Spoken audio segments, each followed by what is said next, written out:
What is up, everyone? Welcome in here to the Bettor Sports Betting Show, fresh off a brand new hyped open. I love that little intro there. Got Howard Bender with me on a Monday afternoon. I am Dan Servodidio, and if you couldn't tell by that brand new pumped up open, this is Bettor Sports Betting Show. What's up, Howard? What's going on, Servo? Yeah, you gotta love a nice little intro like that. Gets you all hyped up, ready to go. Shout out to our absolutely. producing crew over at Bettor Sports Network for that stuff. What's that? I said shout out to our producing crew at Bettor Sports Network. Right, Brian Burns brings the heat each and every time. Absolutely love that. But yeah, listen, man, it was a good NFL Week 13, and ready to review, ready to get back on it with Monday Night Football, and I got to talk to you about some college stuff here. I don't normally dive into the college stuff, but I got to ask you about some college football playoff stuff. But later on here, how was your weekend? We'll get to that later on because there's parts of the country, depending what team you root for, that are they feel personally just hurt by what happened this weekend in college football playoff rankings. So we'll get to that. Our weekend was all right. We'll get to our betting recap here. Personally, I went to Eagles 49ers yesterday, and I'm in a tough spot because that was a rough one to be at. Okay, I've been to my fair share of Eagles wins, and like last year I was there for Eagles 49ers NFC Championship game, and that was obviously enjoyable. But this is you got to take your lumps sometimes as a fan, and this was a humbling moment for the Eagles and Eagles fans. John, you could just saw it flash up there. John threw out Eagles +3 as one of his bets, and I wasn't going to go there, but I'm glad he did. And it was just, frankly, it was just the wrong call. There's a reason the 49ers were favored in that spot, and they completely dominated the game. So I've been better. You can see I had some wins in betting this weekend, but I've been better as a football fan. Yeah, I mean, listen, I totally get it. And you know what? I mean, I didn't think that Eagles +3 was going to be that bad of a bet. Not that it was a bad bet, but I mean, you knew it right from the start. Like you knew that it wasn't going to happen. And then the 49ers just continues to pile on. The Eagles did they went down and scored on their first two drives, but they only got field goals out of two of them. So it was only a 6-0 lead. Exactly. But at that point, you're like, a couple touchdowns in, it was like, well, this is not going the way we should have. Yeah, I mean, as soon as you guys are happy taking 3 points for a drive downfield, you knew it was just a matter of time before the 49ers were going to settle in and just start piling it on. You can't. It was like that game against Buffalo, right? You can't win by putting up field goals. You have to put up touchdowns. You have to trade haymakers with an opponent like that.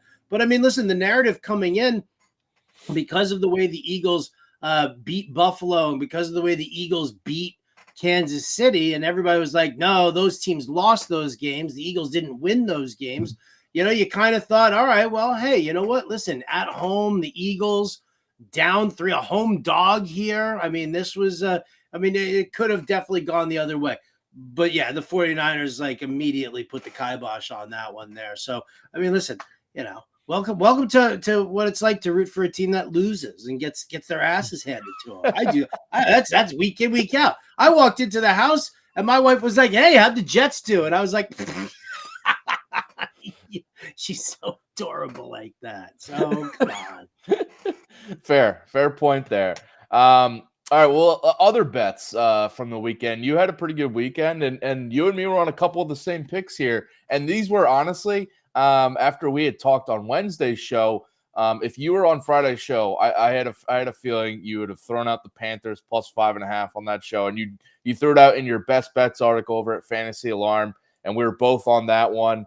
That they barely covered. It was hairy at one point, but the Panthers did get there, and then you and me were both on the Falcons Jets under as well. And you hit the Texans -3 as John had Texas -3. So we were all on the same page on some of these.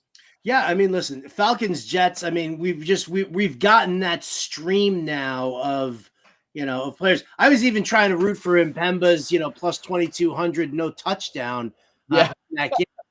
Had he, he even said to me, he was like, had I known that it was going to be the Chargers Patriots like that, I definitely would have put that one on there instead. And so, listen, but Jets Falcons, you knew that was coming in on an under. And I think that's one of the trends that we're obviously going to be looking at moving forward as to which one of these games, because, overall, there's just the scoring is down across the NFL,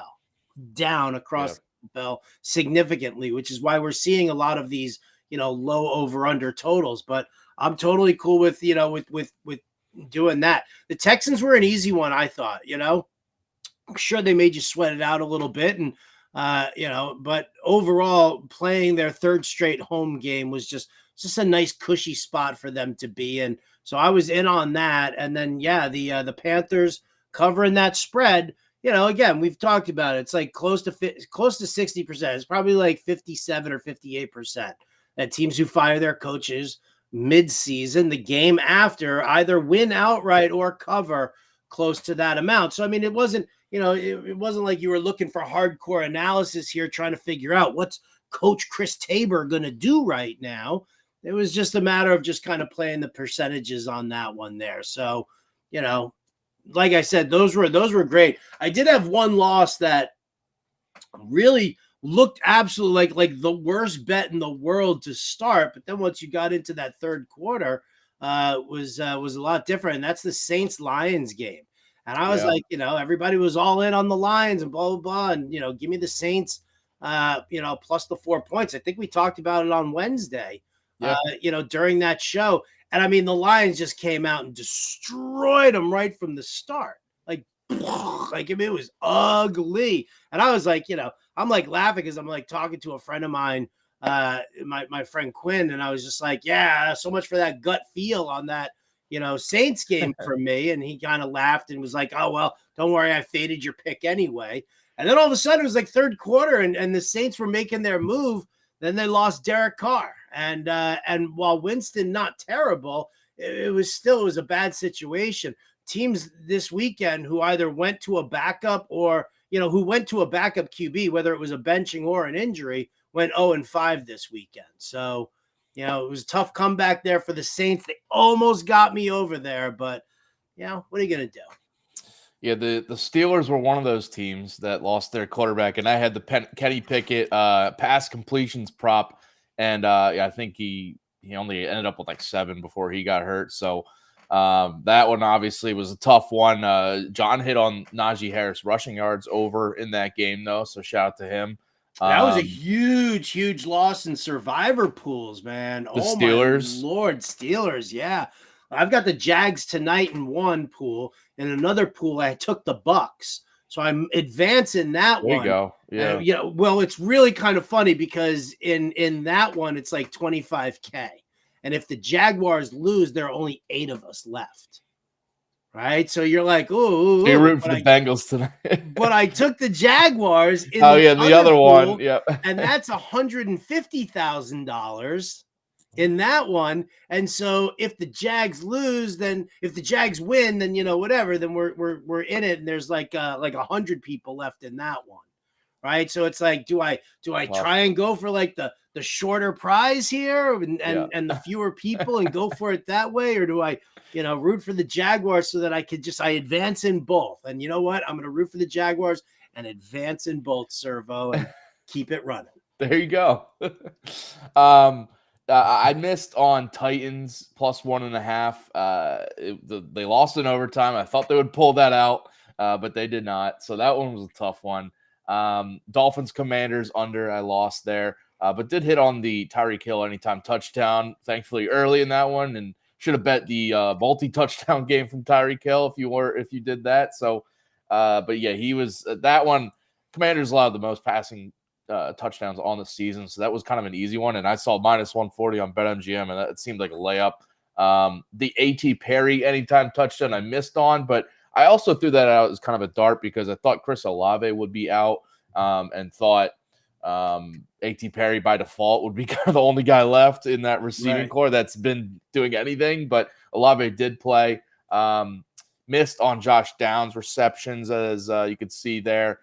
Hit on George Kittle over receptions, and Sanders under rushing yards. The Sanders one, I was glad, this was just a read and kind of a gut feel for me, because with the coaching change, I thought he was one of those guys primed to just kind of hit the bench, basically. And Chuba Hubbard got the lion's share of carries in that offense this weekend. And so that one I felt really good about. And, obviously when you're sweating like an under rushing yards, it's kind of tough, especially late in the game when the Panthers are making it close and all that. But, thankfully that one cashed. And then, George Kittle, if I'm going to see my Eagles lose, why not just cash on a 49ers prop in the process? All right. So that's week 30. You can see you saw some of John's hits and misses as well, but it was a fun weekend. We had some, as you mentioned, some teams losing outright that, like that Cardinals one. If you hit on Cardinals, money line obviously, but also Cardinals against the spread, that one would have been, that's a good bet too. I looked at that one before, but did not ultimately go there. Should have, because that one was, they obviously won outright after Pickett got hurt. It seemed done. And by the way, have you seen the total for Thursday Night Football, Steelers Patriots? No, I haven't. Can you guess it? You want to guess it? I'm gonna say 32. It's currently at 30. 30. Dang. And I still might take the under. That's just gonna be an ugly one. Dude, right? I gotta be on the Bender cast for that game. Come on, man. I'd rather do another Jets game, for crying out loud. Gross. Well, if it goes anything like last week's Patriots game, then you could just kind of have fun with, like, will the Patriots score any points in this game? I know, right? I mean, there you go. I mean, you could definitely, I wouldn't even take the no touchdown. I think even with Trubisky, I think that the Steelers can at least get into the end zone once. They just have to just keep running the ball. Najee Warren. Just hit them like that, and I think that's kind of, where we're at. I'll lean on that under, though, no doubt. Early lean for me, at least in the props, is just what you said. Najee Harris. I'm looking at his rushing yards already for that game, because it's gonna be a lot of, and he's already been starting to get more work with their OC change in the last couple games. So yeah, probably gonna be a lot of Najee Harris and Jalen Warren in that game. All right, let's look to Monday Night Football here. We got one more game left here. And if you haven't already, go get the Fantasy Alarm All-Pro subscription, because up right now on Fantasy Alarm, we have the Showdown playbook for NFL DFS tonight for Monday Night Football. We have sleeper picks and underdog picks and props on Fantasy Alarm. Obviously, the lineup generator for your Showdown lineups, the fantasy league advice and league sync. If you're trying to make any last-minute start-sits, and in Discord, too, we're answering your start-sit questions. So get all this now with the Fantasy Alarm All-Pro subscription, and use is this correct, Howard? Use promo code Let's Go for 50% off? 50% off your first month. Absolutely. Okay. FantasyAlarm.com/Let's Go. Promo code Let's Go. All right. Scan that QR code right there. All right, let's get to Bengals Jaguars tonight for Monday Night Football. We already had Anime Dude in the YouTube chat here saying Bengals winning. They're going with Bengals money line, I guess, here. Plus 375, as you can see on the screen there. Jaguars are 10-point favorites now at home here, over under at 40. You have a Best Bets article up on Fantasy Alarm that people can go check out right now. But thoughts on this game, and where are you going with anything? Yeah, I mean, so listen, I wrote this out in the Best Bets article. I love the Jaguars, I really do, and I love what I've seen over the last couple of weeks from them. But we've also seen them kind of shoot themselves in the foot at times as well. The tough one for me here, I mean, first and foremost, 10 points. Say whatever you want about Jake Browning. I'm not the greatest QB, but 10 points is a big deal, and he's got Jamar Chase. He's getting T. Higgins back. He's got Tyler Boyd there as well. Joe Mixon in the pass catching. You can pass on the Jaguars. Like, running against them is a tough order. but you can throw on the Jaguars. And if you've got, if Browning can even just be half decent, he's got the weaponry to kind of help things along a little bit. So I don't love the 10 points here. I'll take the Bengals and I'll take the 10 points. But I'm also leaning on the under in this one because Cincinnati's defense, even though they lost Cam Taylor-Britt for to injured reserve, that is kind of a big deal. I'm looking at this and I'm like, are the Jags really going to just blow them out? No, I don't necessarily think so. And, when you look at the over-under numbers, I mean, it's 27 and I think it's 27 and 10 that the under is hit in primetime games, and the under is 13-1 on Monday Night Football right now. So, I mean, say what you want. You could be like the biggest Jags fan in the world. The numbers are what you should be looking at here, and you should be playing the percentages. It's minus 110 either way. So why not take the trend as opposed to the over is due in this one year, right? I mean, yes, of course it is. But you know what? We've actually been saying that now for a couple of weeks, and it just hasn't happened. We've gotten some movement a little bit on Thursday Night Football, right? That Dallas-Seattle game, really popped off for everybody.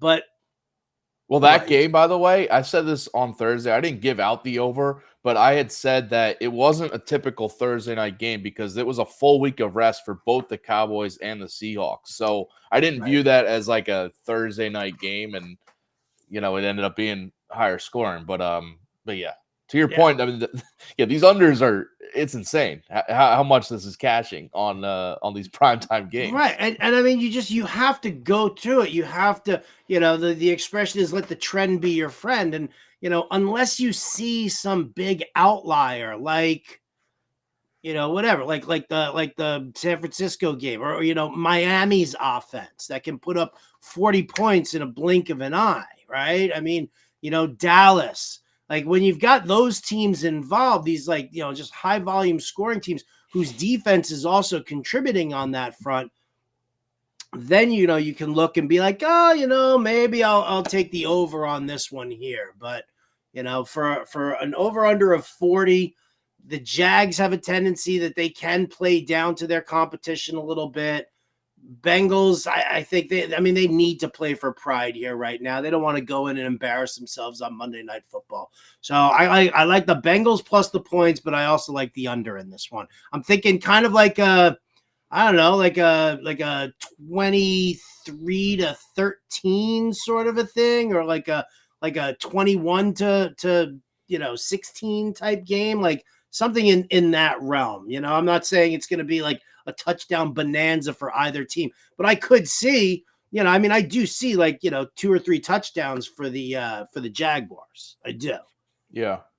I am with you on the Bengals. I'm not going with an official pick because I could see this going in a number of different ways, and I'm just going with some props in this one. But I do think I would lean the over here, actually. I've kind of thought about it a ton also of of doing the over. And as you're going through it, I am realizing that both teams struggle against the pass. And the Cam Taylor-Britt injury for the Bengals side of things is, I think, a little worrisome because they've already had kind of a questionable defense and secondary. And the Jags strong against the run, but not that good against the pass. I think they're both in like the bottom 5 or so, bottom 6 in the NFL in passing yards allowed per game. Which, I mean, listen, say what you want about Jake Browning, backup quarterback, but he wasn't terrible last week against the Steelers. He had like a better completion rate than you might think. He threw for about 230 yards, which for, a young quarterback in his first start, I think he had a better performance than you might imagine, especially against, a really good Steelers defense, in my opinion. So I think it might be a little easier for him through the air here with just, a little bit of extra prep too for this game. So I could see it going a little. I mean, I think it's going to be right on the edge, because on the other side, I cannot ignore those trends, those Monday Night Football under trends. It's insane. So, all right, props though for this game. And if you got any of your own or bets for this Monday Night Football, definitely throw them in our chat here, and we'll get to yours as you throw them in here. One prop I'll throw out that I liked, and it's actually gone a little bit up. I'm seeing at least on BetMGM, but if you want to shop around, get the best number you can. It's Jamar Chase receiving yards over 56.5. Every single opponent against the Jaguars this year has had at least a pass catcher have at least 57 receiving yards. Been over this number in every single game. Has a top receiver or tight end, but just a top pass catcher from an opposing offense against the Jaguars. I mentioned their pass defense has been an issue, allowing the 5th most pass yards per game this season. And over the past 7 games, here's some receivers, top receivers that have faced the Jaguars and their total yards. We had Nico Collins, 104, DeAndre Hopkins barely over at 59, Deontay Johnson at 85, Chris Olave also barely over at 57, Michael Pittman at 109, and Stephon Diggs at 121. We know Chase, his talent, and I know the Browning under center and Joe Burrow out. Like, obviously, we downgrade the Bengals offense and their passing game a little bit. But last week, Chase still had 81 receiving yards. Only had 4 catches, but he was still a top target for Browning and this Bengals offense. And he's been over this line. I just think this line's too low for what Chase is, 56.5. He's been over this in with 73 plus yards in 7 of his last 9 games here. So I know a lot of that's been with Burrow under center, but his proven production, and I do think he's just getting a lot of targets to hit this over. And the Bengals getting T. Higgins back for tonight, which I think helps out. Not as much tight coverage, double coverage on Jamar Chase, because they have to respect Higgins and Boyd too here. So I think this helps Chase's yards out. So give me the over on his receiving yards. I like it. I mean, listen, I've got Jake Browning on the cover of the betting article today. So, all right. I'll go with my first prop, the one that I like the most here. I like Evan Engram over 47.5 receiving yards. Bengals have been terrible against the tight end. Evan Engram, everybody's down on him with the no touchdowns and everything that's gone on with that. But this is a great spot for him. Again, especially with the shifting in the secondary and, who's going to cover, and are they going to need to float more safety help over towards, Cam Taylor-Britt's side of the field. And so I think Evan Engram is going to kind of get left exposed a little bit here. So I can dig on his 47.5 receiving yards. And I think you can probably dig on that too, can't you, Servo? I like this one a lot. I'm right with you, and I would look at his yards too, but I'm going with his receptions. I do think both these can hit the over, because I'm going with his receptions 4.5. Just as you mentioned, and the Bengals this year have been a bottom tier, bottom 5 defense against the tight end position in terms of allowing yards, receptions, have been rough for them. And I think the Cam Taylor-Britt absence is even going to make this situation a little bit worse. And so to both of our props here, though, Engram has been the top target in terms of receptions this season for Trevor Lawrence. So I think he's going to keep it going, especially with the matchup allowing that. And the 4.5 receptions that I'm going over here, he's had at least 5 catches in 8 of 11 games this season. And the 3 unders have been exactly 4 catches. So he's been right around this. And I think this matchup just allows him to get that 5th, 6th catch. And I think he's going 50 plus yards here. The last few games, by the way, for both of our sakes here, some tight end numbers against the Bengals. Last week, Pat Freiermuth, 9 catches, 120 yards. And then the games before that, Dalton Schultz, 4 for 71. Dalton Kincaid, 10 for 81. And then George Kittle, 9 for 149 in the past 5 weeks or so here. Notable tight ends. So I think Ingram's going to just kind of add right onto that. So, yeah, both of our props hopefully hit here. Yeah. I would love to see that. Again, I'm going to be I'm also using Evan Engram as the captain in my DFS lineup. But that's you can find out more about that on the Fantasy Alarm Show on SiriusXM Fantasy Sports Radio. Another prop I'm going for here, Joe Mixon. I like Joe Mixon over 19.5 receiving yards here. What we've seen is, Jake Browning doing the check down. Now, I get that, that some people are a little concerned that, he's getting T. Higgins back. So now he's going to have Higgins and Boyd and his tight ends and Jamar Chase. But, the Jags actually have a really nice pass rush. And that's why one of the reasons why, again, that their run defense is so solid right now. So the best way to neutralize that is to try and get some check downs, some dump offs there. They're giving up. The Jaguars are giving up.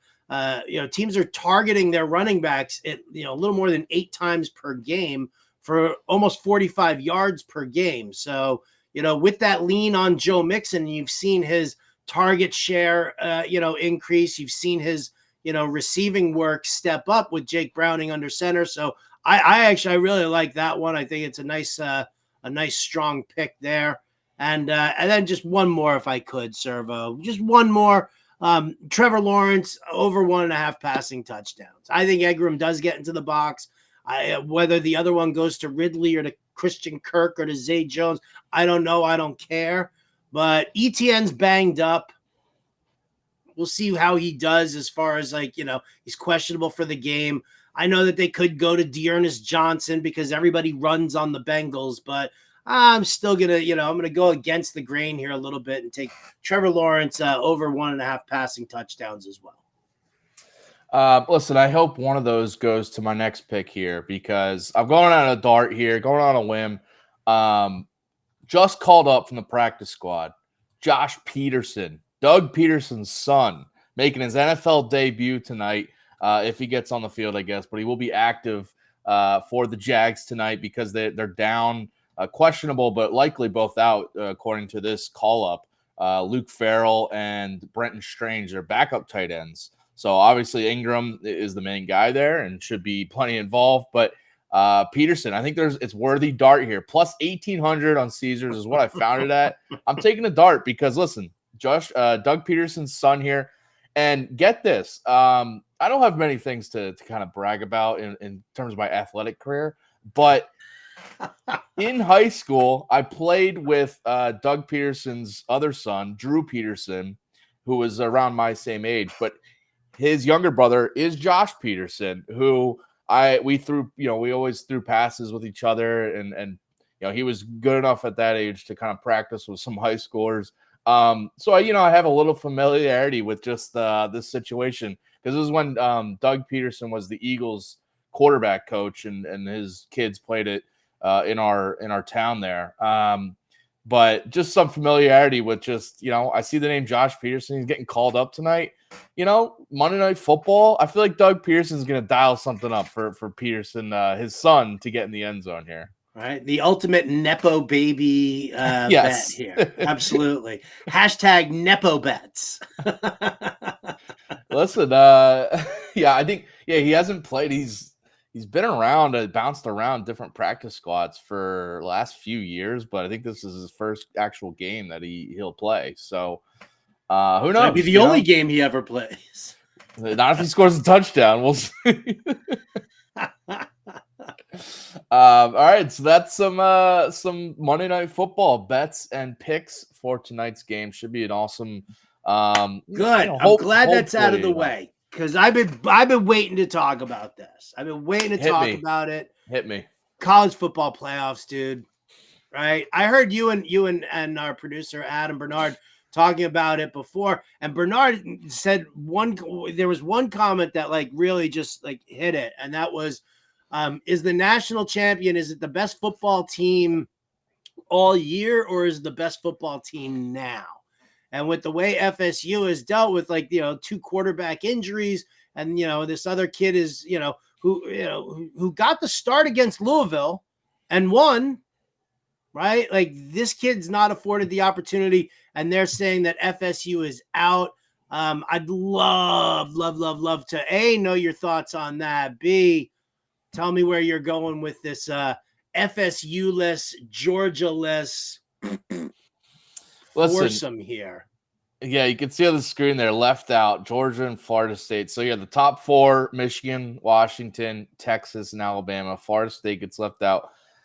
Listen, to your question, and to our producer, Adam Bernard, asking me too, is it the best teams that should be included? Is it the best resumes? Is it the best team right now?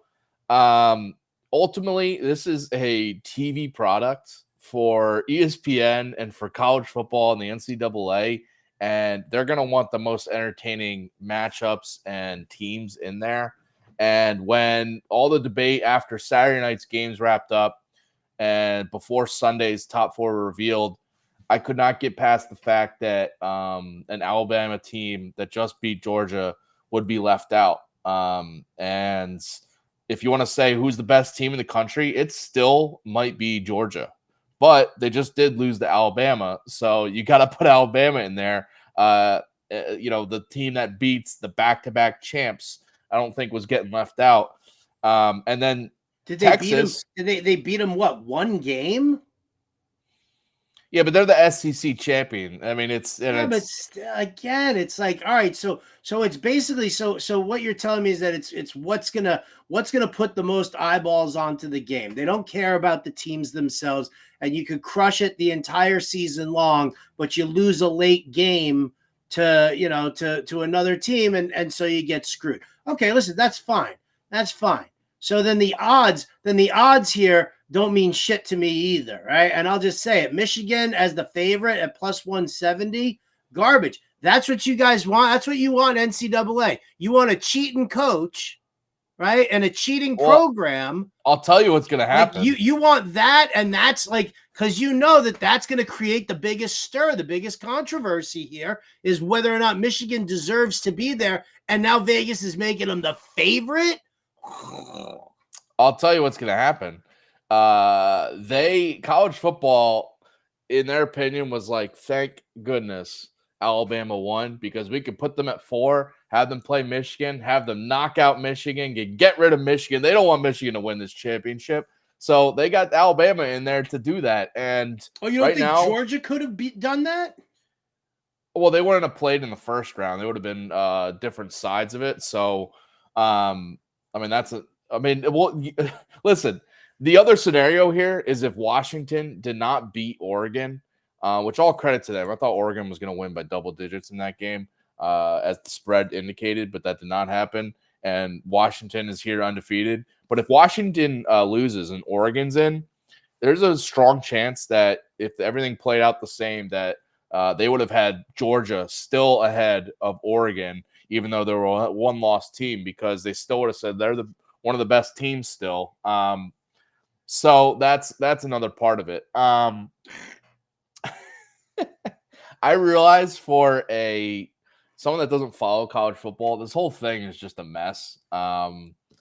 If Florida State being left out, like on the surface, it's a pretty tough look because they are an ACC champ, undefeated.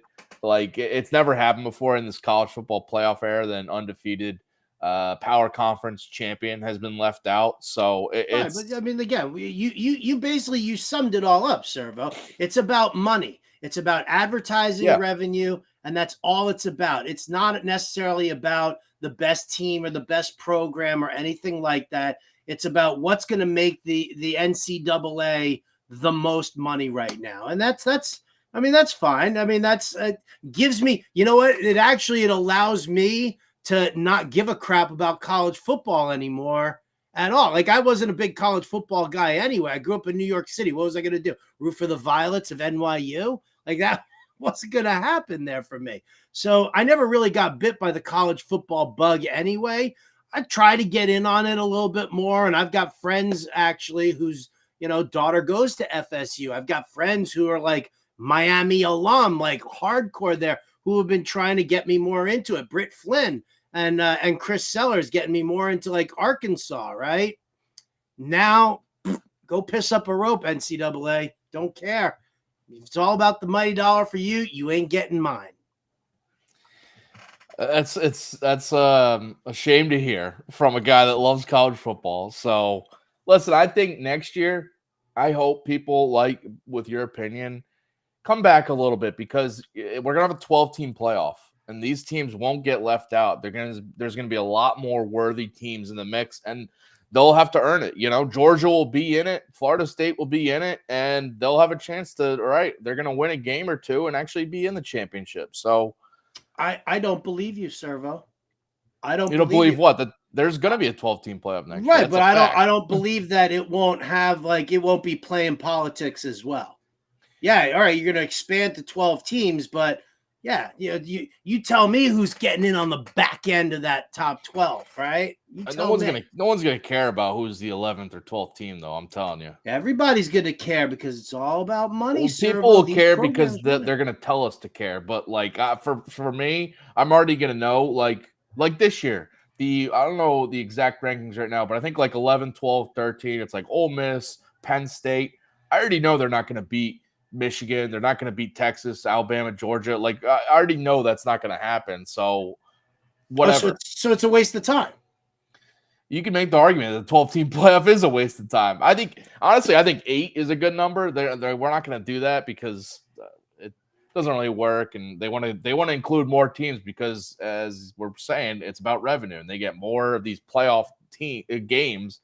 Then that's what matters. So that's basically what it is all about, and whatever. But anyway, for this year, we have these top 4, and I'm excited about it because we got about a month basically until these games happen. So I'll dive into this more, but these are two fascinating matchups. Got my water wings ready to jump into the deep end of that pool with you. Well, I'll be sure not to talk about these games when you're on the show with me then. How about that? I'll bring in John and Pebble with me. Oh, is that the Yankees fan that's holding his thumb down?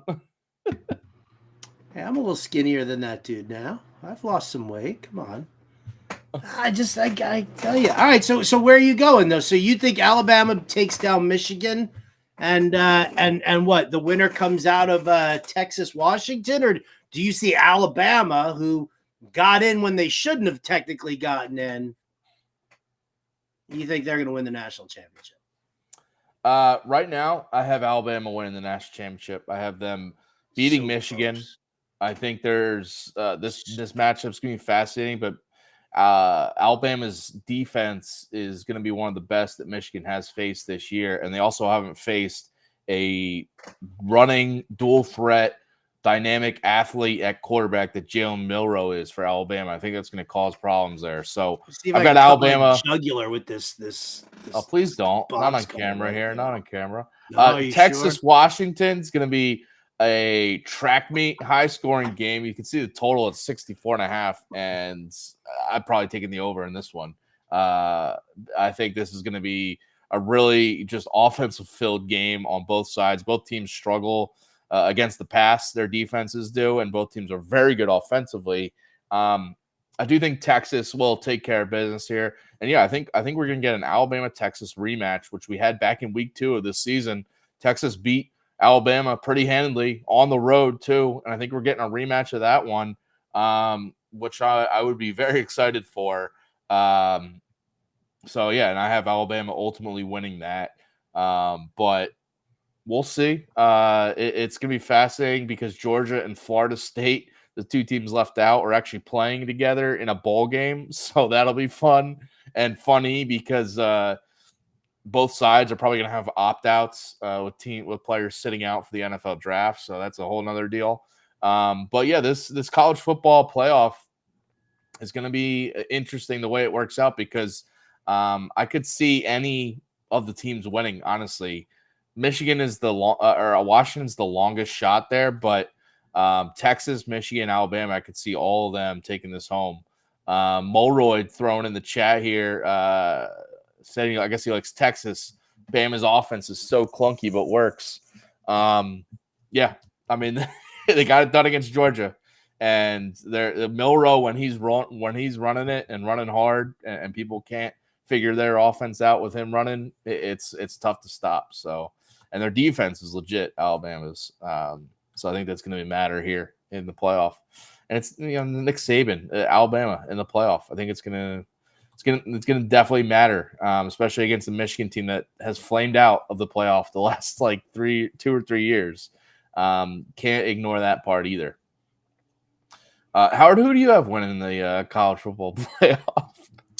You know what? I have the almighty dollar winning the college football playoffs now. I don't have a dog in this race. I don't care who wins. It doesn't matter to me. The NCAA wants to, you want to reward John Harbaugh for cheating. Jim Harbaugh. I don't even know which stupid Harbaugh it is. I hate them both. Right? Jim Harbaugh's cheating. What's wrong with the other guy? Suspend him. I mean, okay, but yeah, give this dude a shot at the national championship here. Whatever, man. It's I'm garbage. John Harbaugh is catching a stray here just because his brother is cheating. Right. Dang. Well, I mean, that's what happens. All right, we're going to wrap up here, but coming up after us, 5 p.m. Eastern is the NBA DFS live show with John Mpemba and James Grande. 9 p.m. Eastern is Monday Night Rants with Edward Rouse. That's on Bettor Sports Network and Fantasy Alarm YouTube. And then the Bettorcast, Monday Night Football Bettorcast, is at 8:15 tonight for Bengals Jaguars. So enjoy that on the Bettorcast. And we'll catch you guys tomorrow, 4 p.m. Eastern here on Bettor Sports Betting. And good luck with all your bets here for Monday Night Football, and we'll see you guys later. Bettor Sports Betting